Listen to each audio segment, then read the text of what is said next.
Halo, assalamualaikum warahmatullahi wabarakatuh. Apa kabar teman-teman semuanya? Kembali lagi bersama gue Yudi di sini di Gibahin Bola Channel teman-teman ya. Setelah perhelatan Piala Asia 2024 yang diadakan di Qatar beberapa waktu yang lalu, ya, Indonesia mencetak sejarah ya, setelah lolos ke 16 besar Piala Asia 2024 ya, yang merupakan itu target dari PSSI dan juga Sinteyong sendiri ya, sebelum perhelatan Piala Asia 2024. Sinteyong juga yakin bahwa untuk event-event berikutnya seperti kualifikasi Piala Dunia 2026 dan juga Piala Asia 23 ya, 2024 yang kembali diadakan di Qatar, saya yakin akan bisa membuat sejarah kembali ya teman-teman. Nah, setelah Piala Asia 2024 kemarin yang diadakan di Qatar, kita menjadi lolos di 16 besar ya, walaupun kita kalah lawan Australia. Itu merupakan perjuangan yang sangat bagus dan mencetak sejarah ya, pertama kali kita lolos di 16 besar Piala Asia 2022 Piala Asia ya teman-teman ya. Nah, kita akan ada waktu dekat ini kualifikasi Piala Dunia 2026 ya, yang akan diadakan pada bulan Maret nanti ya, melawan Vietnam ya, 2 kali di GBK dan juga di Hanoi. Dan kemudian Piala Asia U23 yang akan diadakan di Qatar kembali ya pada bulan April sampai dengan Mei.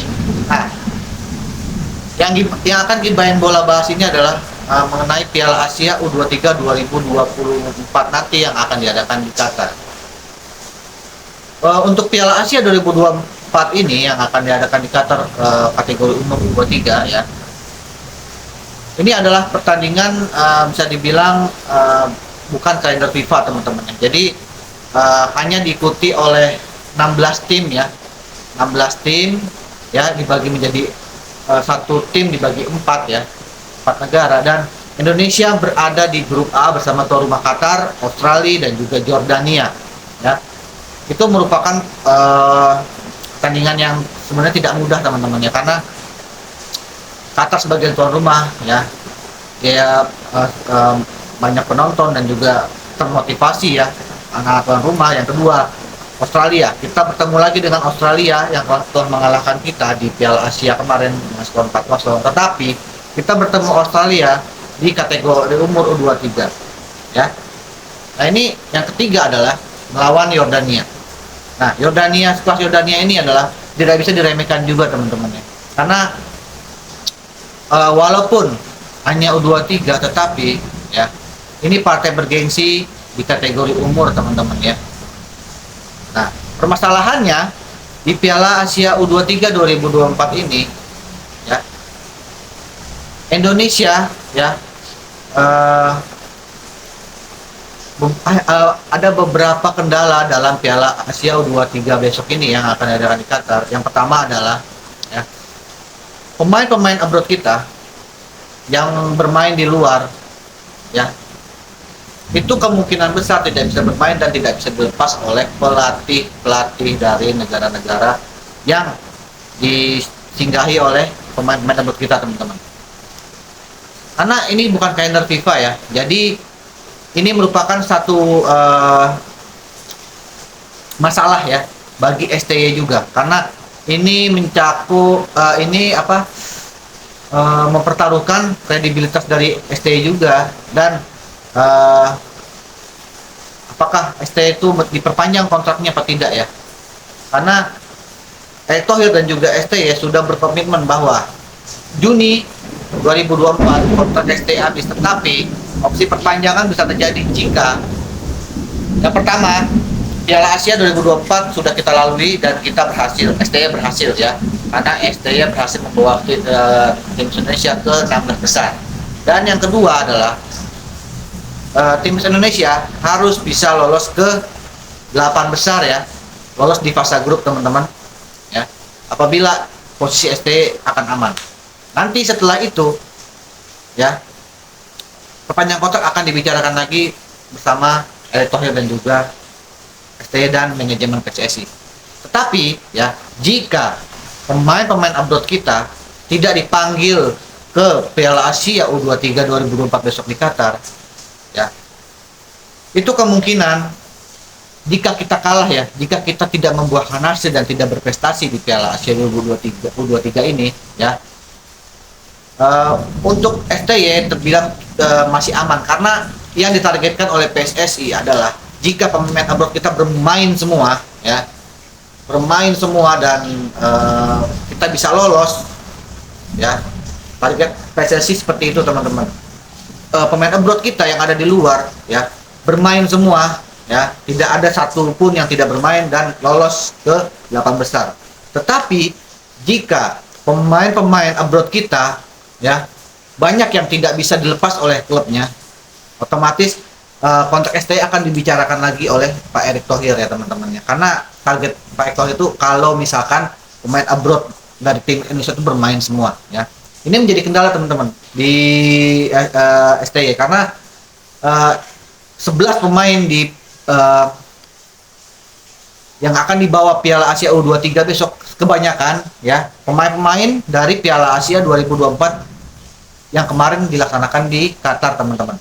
Jadi 11 pemain dibawa ke Piala Asia U23 ya 2024 di Qatar nanti bulan April, dan ditambah dengan pemain-pemain lokal dari Liga Indonesia teman-teman ya. Jadi hanya membawa 23 pemain ya ke Piala Asia U23 2024 nanti di Qatar pada bulan Maret.